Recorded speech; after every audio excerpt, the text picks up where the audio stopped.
Well, sadly, Rocco, nothing's changed. I mean, we've got Senator Jacinta Nampijinpa-Price saying exactly the same thing 20 years later.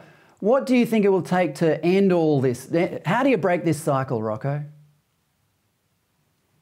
Well, again, we're not. Conservatives now have to not be so timid anymore and have to actually argue the point. When Conservatives haven't done so well at winning the argument, it's almost like, you hate to admit it, but taking a leaf out of the left's book. I mean, look at what they've done.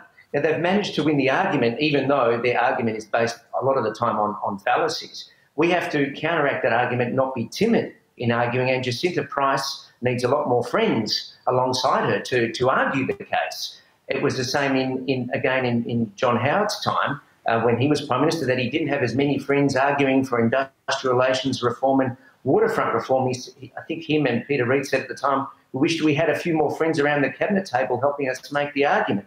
It's the same issue here. We have to get out there and prosecute the case and not be ashamed of prosecuting the case and not be, unfortunately, overcome this fear of being silenced.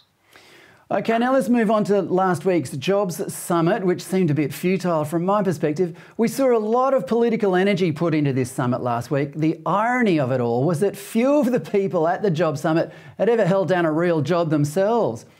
Rocco, what do you think the Jobs Summit achieved, if anything? Look, it achieved probably the media that I'm sure the government wanted.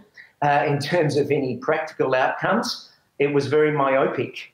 There are two things that I drew from it. One, it went back to the big government and big unions doing the bidding of the state, so corporatism, whereas, again, our success as a nation is based on unleashing the power of the individual to take risks and make the choices that suit him or her the best, and that's when this country performs well, when we allow those individuals to make those decisions rather than dictates from above.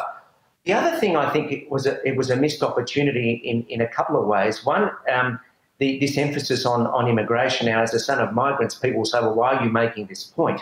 But the thing is that when my parents came to Australia, working age Australians represented the vast majority of the population. And I think it was, and I think only 1/8 at the time, I'm just checking my statistics here, 8% rather were of pension age. You look at it now, whereas the tables have been reversed, and our fertility rates are actually quite low.